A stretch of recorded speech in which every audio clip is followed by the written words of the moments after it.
Typ play och paus där nere. Och så kan du justera om du skulle ha missat någonting. Och ska jag kolla igenom?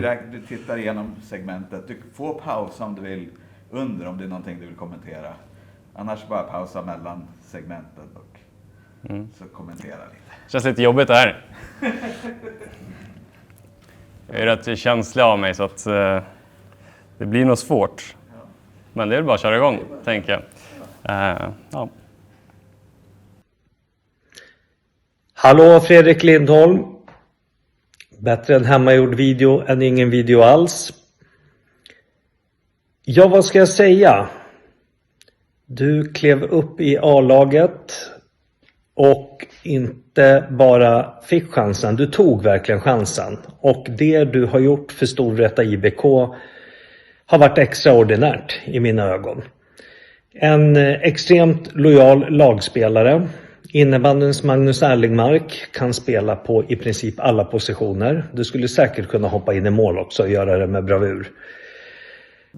Jag var ju tredje keeper ett tag också. I Forsmans tid. Om det skulle bli någon skada. Bara för att säga det. Karriären, vad ska vi säga? Flera SM-guld, mål i SM-finaler. Jag vet inte om du trodde det.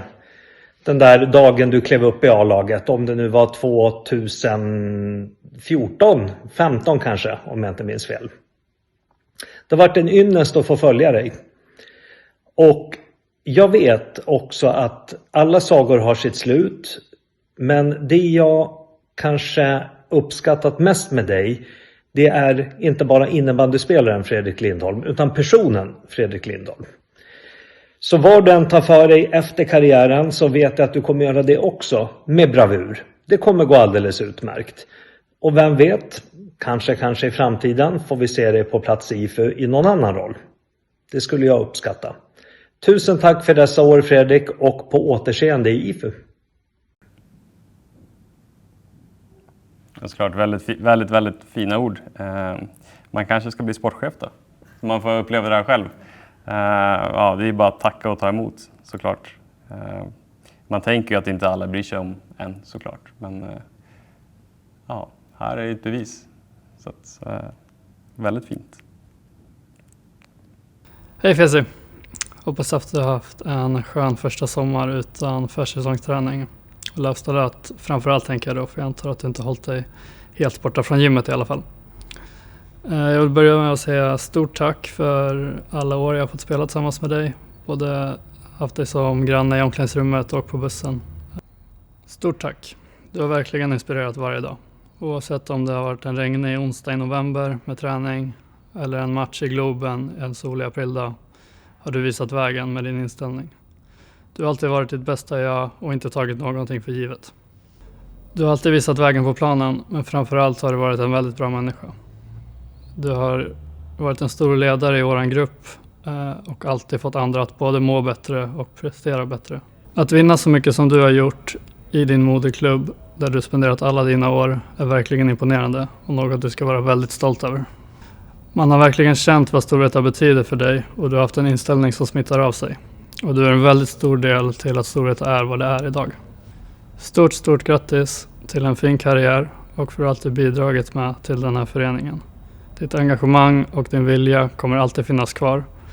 Och även tack för allt du har bidragit med till mig personligen. Du kommer vara väldigt saknad både på och utanför planen. Fina Helmrich. Ja, som man säger, vi har umgås väldigt mycket när han varit här. Kommer ihåg första träningen när han var här också.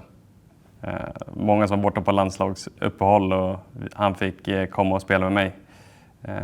Jag var center, han var vänster- eller högerforward den gången. Jag kommer ihåg att vi fick en utskällning av Forsman då också.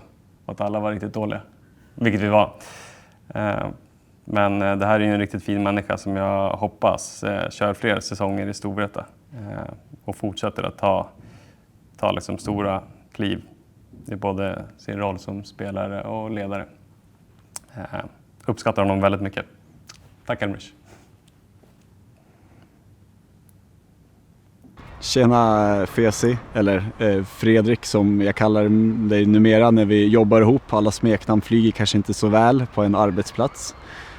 Vill gratulera till en enastående karriär och vilken resa du har gjort som innebandyspelare och som person. Kom upp som en liten junis och du lämnar som en stor ledare och härförare i det laget som vann SM-guldet förra året. Det är bara hatten av för de prestationer och det som du har gjort.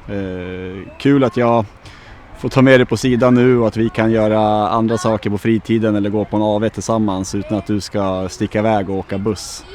Så att kul för oss att ha dig här. Jag hoppas att du kan njuta av pensionen och att vi kanske kan hitta på mer roliga saker tillsammans nu när du inte lägger ner all tid på innebandyn igen.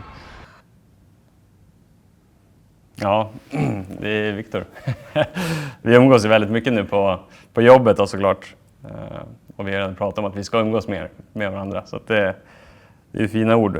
Viktor och Niklas Winroth var ju var de som liksom tog hand om en när man kom upp till A-laget. Det är liksom några som man såg upp till genom hela karriären och även nu. Både som spelare och som människor. De gjorde ju livet lite enklare, både på innebanden och i verkliga livet. Då.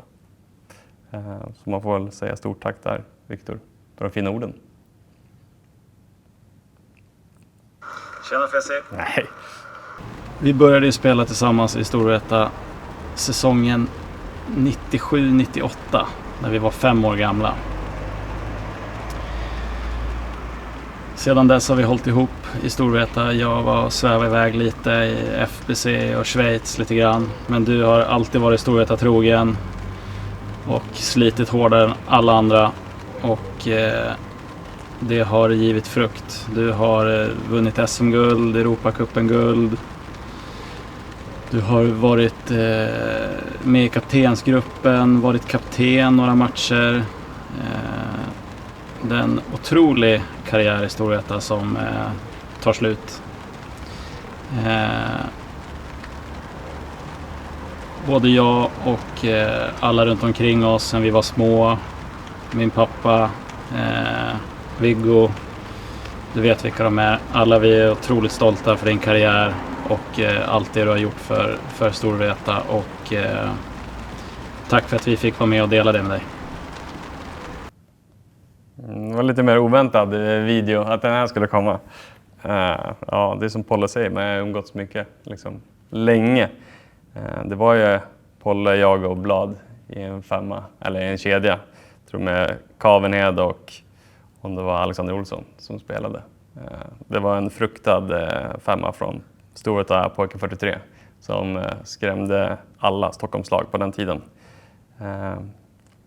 Så att, ja, kul. Tack Polle. Fredrik Fesi Lindholm. Vad startar vi? Jo, jag tycker vi startar med hösten 98. Där då Tobbe och jag startade Pojkar 92. Och det var under 10 år så körde vi som lag och var med om väldigt mycket under den tiden. Många goda killar. Du stack ut redan då som liten. Tävla med många andra i laget så att säga. Släppte er sen när ni var juniorer. Fanns vi med lite grann i bakgrunden, både jag och Tobbe. Sen började det bli stora killar. Och sen tog det vändningen då när det var upplockad. Vi hade några killar plockade 92 som fick vara med i A-laget. Åren gick. Du antog dig till Storvreta A-lag. Och där har du gjort några säsonger. Jag har inte koll på hur många säsonger du gjorde i Storvreta herrar. Men det var åtskilliga år. Och jag har följt dig på läktaren. Varit med på många SM-finaler har du gjort. Champions Cup. Seriesegrar. Det är mycket du har varit med om i Storvreta. Och du är ju ifrån Storvreta. Och framförallt att du var en sån fin person att du har haft Storvreta som moderklubb i hela din karriär. Och det är få förunnat med många andra Storvreta-killar som också har haft Storvreta, att det har varit kvar. Och det visar ju någonting som man bygger på här ute, vad ska jag säga, landet, men det är ändå stan. Att sammanhållningen är mycket, kompisar, man är ödmjuk som person.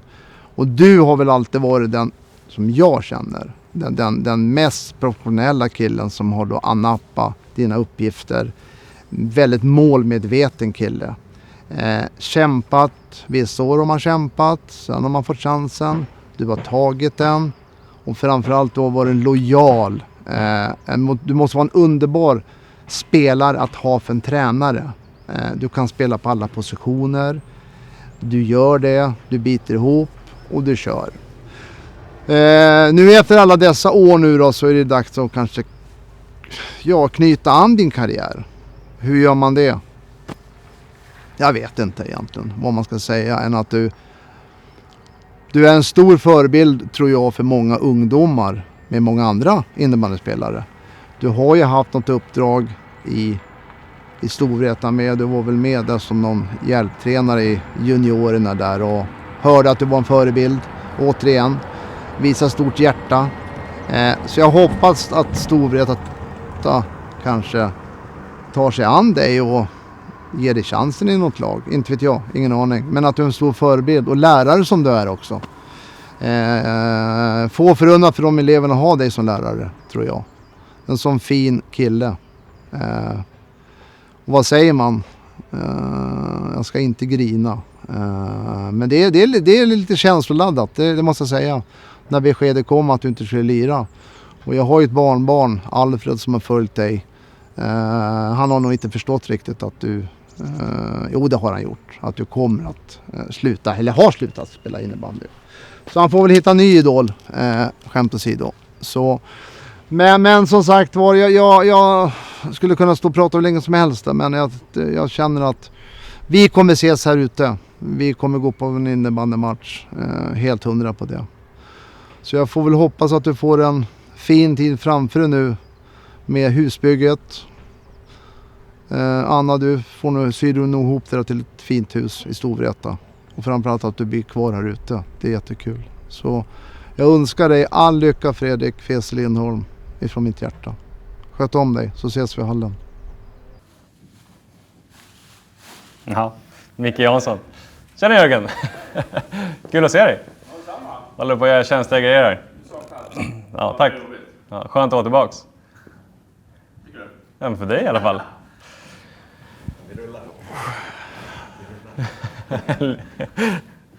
Men Micke Jansson. Jag har ju 2 extra pappor, brukar jag säga.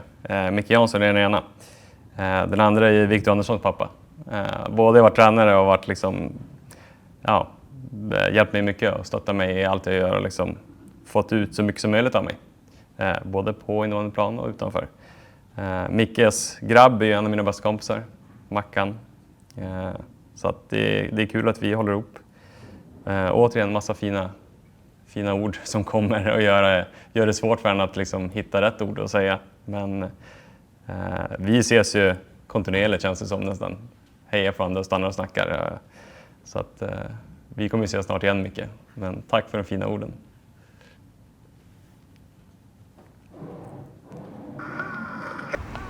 Hej Fredrik, nu har vi kommit så här långt att vi ska försöka summera din innebandykarriär.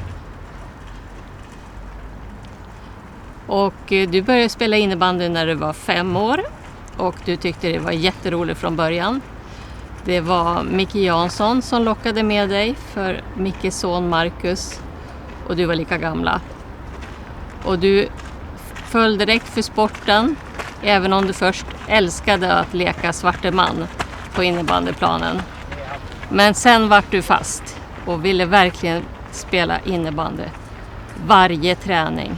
Du missade inte en träning frivilligt och du var sällan sjuk och du ville alltid ta det tidigt till innebandy, bara cykla ner till innebandyhallen med dina grejer. Du ville vara där i tid. packade alltid dina saker, höll ordning på alla träningar, alla matcher, vilka tider vi skulle samlas. Det var väldigt lätt som förälder att följa dig. Ja, han var väldigt seriös, som Eva säger. Har ju inte missat många träningar under alla sina år i klubben. Och hade han inte träning så ville han göra någon annan aktivitet för att träna mera. Så det var väldigt intensivt många gånger. Hade ju många kompisar där i 92-laget som hade samma vilja och lika idrottsglädje. Ja. Och samma tränare ända till han kom upp till SSL då. Först Micke Jansson och Tobbe Paulsson. Och sen blev det ju några andra där i ettan. Mange Jansson var ju med där i några år. Och fler där till såklart. Ja. Så det var ju mycket matcher för dig och mycket tid i olika hallar. Och det gick väl mest i träningskläder som vi kan se det. Nötte med din klubba och boll. Målet stod utanför garaget. Där kom det många kompisar och körde lite matcher framför portarna. Och när ni blev äldre så spelade ni ofta på kvällar och helger. Lekte, tränade och hade det väldigt roligt. Och det var innebandy som gällde. Lång tid upp. Ja, om vi ska sticka in med något annat så var det väl inte bara innebandy. Det var mycket fotboll på den tiden också. Men nu ska vi prata innebandy. Så det mesta tiden var ju innebandy såklart. Det var lätt att få tag på en nyckel till ett gympahall och gå ner och träna lite grann med polarna. Då visste man var man hade dem. Och var de inte där så var de ofta på våran gräsmatta i Storvreta och gjorde något annat bus.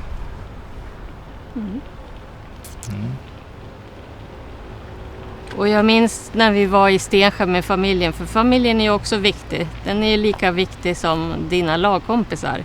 Och ditt lag har alltid varit viktigt. Att ta hand om alla i laget, ta hand om alla i familjen. Och vi var på landet när du berättade för oss att du skulle få komma och börja träna i SSL. Ja, det är ju en stor sak såklart att komma så långt i en idrott så man får vara med i högsta ligan. Det är inte alla som har den möjligheten. Så du har ju spelat där i många år nu och fått ihop några SM-guld också. Så vi är väldigt stolta föräldrar att du har hållit i och hållit ut så länge med både med- och motgångar, så har du aldrig gett upp. Så det ska du ha väldigt stor cred för. Och man har ju alltid mycket minnen under så många år som du har hållit på. Från att ni har varit knattelag och varit skrämda av en viss person som heter Johnny Ling och Tilo. Det vet nog alla i ditt lag som kommer att titta på det här. Får nog lite... Jag kan säga främst Erik Blad. Han har nog trauma från det här. Men det behöver vi inte gå in på. Får nog lite minnen av det. Och om man hoppar lite så Storvreta-cupen har ju alltid varit höjdpunkter genom alla år. Och där har ni lyckats bra. Och det finns ju speciella minnen därifrån att du har varit väldigt duktig några matcher där och gjort mycket mål och kommer långt där med viljan i ert lag. Kallades ju när du var yngre ofta för en Duracell-kanin, för du kunde ju springa hur länge som helst. Och särskilt om det var lite spänning mot slutet så då hade du extra krafter att ta fram. Och det har vi sett många gånger på finaler. Sen har det ju varit trevligt liksom med ungdomsgänget. Idrotten är ju en stärkande på mycket sätt. Och det hade ju Viktor Blad, Niklas Paulsson, Alex Olsson och Holgersson och jag vet inte, Kavenhed. Det var många där. Jaggo, liksom i det åldersgänget som var med långt upp i serierna. Många av dem spelade i SSL också från samma lag. Och det är ju väldigt roligt att se alla de här killarna som var så duktiga och seriösa och kom så långt. Det är otroligt starkt av er alla. Och det gör ju saken lättare också att hålla på när allting blir roligt. Samtidigt som det är väldigt seriöst när man kommer uppåt en bit. Och vi har ju haft biljetter och suttit tillsammans i släkten och familjen. Och alltid heja på det och tyckte att det var väldigt roligt. Och du och jag har åkt och kollat på flera matcher, bortamatcher och finaler. Ja, vi har väl varit på de flesta ställena och tittat på bortamatcher såklart. Det har vi gjort, det har ju varit nöje för oss och vi har ju haft det väldigt bra att han har spelat så länge så vi har haft något att göra och som vi tycker är roligt att sitta till. Det är det som har betytt mycket med idrotten också, även för oss såklart. Och det gör ju inte saken sämre än att han har spelat med Storvreta som har gått i SM-finaler så många gånger. Och jag är inte helt säker, men jag tror ju att han har 6 SM-guld nu. Och dessutom är det höjdpunkterna när man sitter där på arenorna och så vinner de och så lyckas han också ha gjort något mål i finalerna. Det är ju extra glädje såklart. Och den glädjen som blir mellan oss och han när slutsignalen har gått på en SM-final. När det är sån stämning i hallen, det är svårt att beskriva. Det är ju helt underbart. Jag hoppas att många får uppleva det. Det kan jag tycka. Det är en stor glädje. Och vi är väldigt nöjda och väldigt tacksamma för att just du har spelat och önskar dig all lycka till med husrenovering i Storvreta. Absolut, du är jättestolta och du har presterat så gott du kan och som jag sa, det har ju alltid varit laget före jaget och du har ju ställt upp för många personer under din karriär och vi vet vilken bra människa du är. Ja. Så, både som spelare och person. Ja, och ta hand nu om Anna och huset i Storvreta så kommer det bli en lysande framtid. Vi älskar dig. Tack.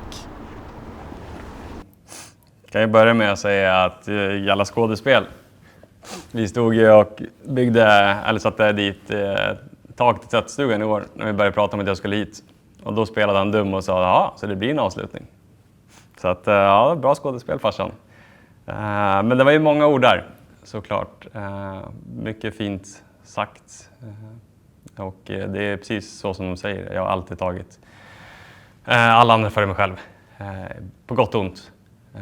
Man blir rätt känslosam när ens föräldrar pratar så gott om en. Man kanske inte är den bästa på att uttrycka känslor alltid. Så här. Men väldigt fina ord, såklart. Tack.